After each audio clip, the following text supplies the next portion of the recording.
Down trend के दौरान हम हमेशा सेलिंग अपॉर्चुनिटी ढूंढते हैं, लेकिन कई बार हम सही जगह पे सेल ना कर पाने के कारण हमारे शॉर्ट सेल करने के तुरंत बाद ही प्राइस ऊपर आके हमारा स्टॉप लॉस हिट कर जाता है। लेकिन चार्ट के ऊपर एक ऐसा एरिया है जहां पर अगर आपको शॉर्ट सेल का सिग्नल मिल रहा है तो वो बहुत ही स्ट्रॉन्ग सिग्नल होता है। इसके बाद प्राइस नीचे जाने का चांस बहुत ज्यादा रहता है।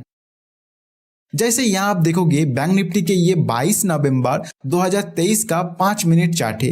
ये लेटेस्ट लंबा कैंडल का टाइम है 10:00। इसके नेक्स्ट कैंडल जैसे ही बना तो हमारे सामने चार्ट के ऊपर वो एरिया मिल गया जहां से प्राइस नीचे जाने का चांस बहुत ज्यादा है। उसके बाद प्राइस उसी एरिया में ट्रेड करता ही रहा, लेकिन ये कैंडल एक स्ट्रॉन्ग सेलिंग सिग्नल हमें दे दिया और प्राइस वहां से फास्ट नीचे चला गया। तो यहाँ सेल साइड के लिए ट्रेड करके बहुत ही अच्छा प्रॉफिट कमाया जा सकता था। तो ऐसा अपॉर्चुनिटी को ढूंढने के लिए चार्ट के ऊपर आपको इस एरिया को आइडेंटिफाई करना आना चाहिए और उसके लिए आपको कुछ सिंपल क्राइटेरिया को जानना होगा जो इस वीडियो में आपको इन डिटेल सिखाया जाएगा। एक बार आप इस वीडियो को देख लीजिए, फिर आप खुद ही चार्ट के ऊपर इस एरिया को आइडेंटिफाई कर पाओगे। तो चलिए बिना देरी किए वीडियो को शुरू किया जाए। पर उस एरिया को आइडेंटिफाई करने के लिए हेल्प लेना है मार्केट स्ट्रक्चर और कैंडलस्टिक का।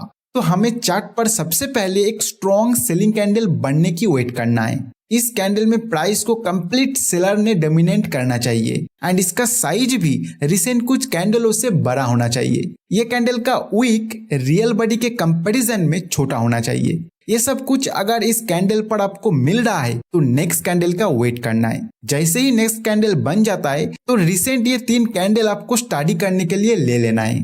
फर्स्ट कैंडल है ये कैंडल जो मेन कैंडल है, इसे हम एम कैंडल कहेंगे।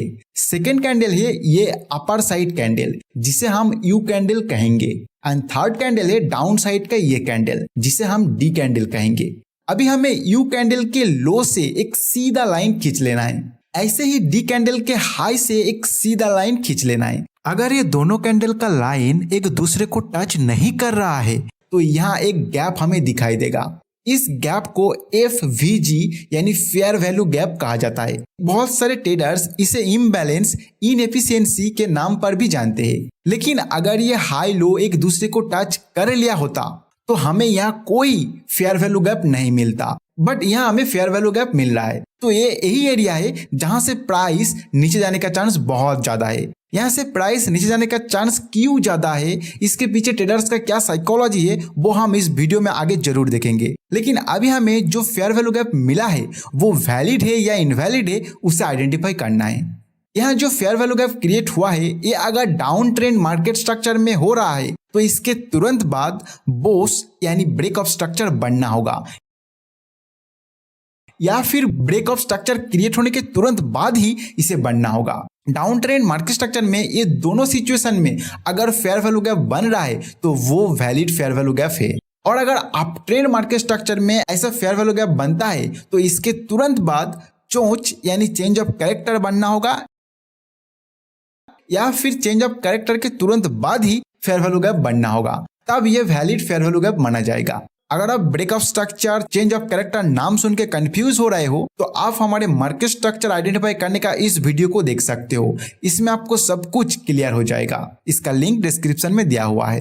अभी आपको चार्ट के ऊपर ऐसा कोई फेयर वैल्यू गैप मिल रहा है तो ये एरिया एक स्ट्रॉन्ग रेजिस्टेंस की तरह काम करेगा, और प्राइस यहाँ से अगर कोई सेल सिग्नल दे देता है तो वहां शॉर्ट सेल करके अच्छा प्रॉफिट भी कमाया जा सकता है। जैसे उसी 5 मिनट्स बैंक निफ्टी चार्ट को देखिए, यहाँ ये 3 candle fair value gap create किया है और ये फेयर वैल्यू गैप बनने के दौरान ही यहाँ मार्केट स्ट्रक्चर का ब्रेकअप स्ट्रक्चर भी बना है, तो ये एक वैलिड फेयर वैल्यू गैप है। और उसके बाद प्राइस उस एरिया में ही स्ट्रॉन्ग रेजिस्टेंस फेस करने लग गया, और जैसे ही एक स्ट्रॉन्ग सेल सिग्नल मिला तो प्राइस स्ट्रॉन्ग नीचे चलते चला गया।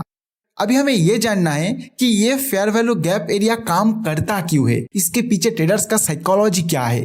तो देखिए, जब भी कोई एक स्ट्रॉन्ग सेलिंग कैंडलस्टिक बनता है तो वहां सेलर बहुत एग्रेसिव सेल करता है। जैसे ये जो कैंडल है ये बना कैसे है, इस कैंडल के अंदर हर एक प्राइस पॉइंट पर बायर बैठा हुआ था, बट सेलर ने सभी बाय ऑर्डर पे सेल करता गया और प्राइस नीचे जाके ऐसा कैंडल बना दिया।